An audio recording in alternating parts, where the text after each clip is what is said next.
a major issue with Allar and the offense as a whole last year was that our passing game never got things going for us. It was always the defense or the run game that got us momentum. I would say that the USC and the Oregon games were the only games where the script required us to use a pass-heavy offense, and those were not comfortable games for Drew. In both of those games, he made several amazing plays, but he also threw 5 interceptions in 2 games. His only multi-pick games of the year were when we actually needed him to throw the ball a lot. In every single other game we played, we either had a lead or the way we got the lead was with the running game or the defense. I don't think there was a single game all year where we started off dominating because of our passing game. That's an issue for a top 4 team in the country. And that was the issue that ended up losing us big games last year, was when the passing game really needs to shine, it didn't. It was only very solid almost all the time. But in the biggest moments, it couldn't take that next step. In the playoffs, Drew didn't attempt more than 25 throws in a game. We led most of the time and leaned on our run game. At the end of the Notre Dame game, in the 1-minute drill, trying to push the ball down the field, that's when he threw the season-ending pick. So you give him a full another offseason to develop mentally with the play calling, understand the Kotelnicki system, give both of them more comfortability and freedom to do exactly what they want to do, so that when that special situation comes up at the end of a big game and you need to score a touchdown on the goal line or you need to convert in a 1-minute drill, you know exactly how to do it and how to succeed in that scenario. Now you're learning from your mistakes instead of just doing trial and error and saying, I hope this works. This is Allar now that's going into his senior year. He's seen a lot of Penn State football. He's played a lot of Penn State football. He's been a 2-year starter now and sat a year behind a very experienced Clifford.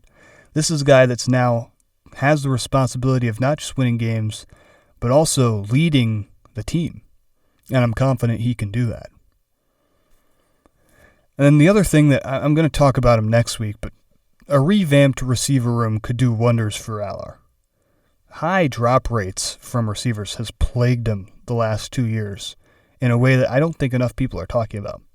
Yes, everyone knows our receivers were bad the last few years. What makes them bad? Is it that they're not getting open? That's one thing. Another big thing is when they do get open and Allar delivers a great pass, there were way too many drops the last 2 seasons. You wonder why KLS had to transfer to Auburn and why he was only semi-successful at Auburn last year. The kid dropped too many balls. You could say the same thing for Evans. You could say the same thing for Trey Wallace, which, by the way, I am really excited to see what Amari Evans can do with DeMond Williams in Washington. That's going to be a fun duo to watch in the Big Ten. But my point is, Drew Allar, aside from Tyler Warren, and maybe a couple of other tight ends, feels like those guys are the only sure-handed players on the roster. And so those are the guys that are succeeding. He hasn't had a single wideout so far in his career that I could look at and be like, yeah, that was a really sure-handed guy. He hasn't had a Jahan Dotson or Parker Washington that McSorley and Clifford had. So it's hard to compare them when the weapons aren't the same.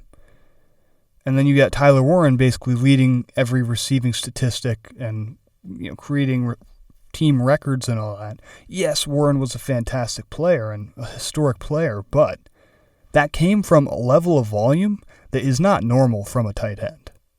That was because we needed him to do that. It was not by choice. And even if it was by choice, it still probably would have worked, because that's how good Warren was. But at times when we needed elite wide receivers, they just weren't there. So you bring in Devontae Ross and Kyron Hudson, 2 guys that are very well known for being sure-handed. Guys like Tyseer Denmark that are coming up through the ranks of the Penn State receiver room are now going to be asked to step up into starting roles. Those are guys that I know are sure-handed.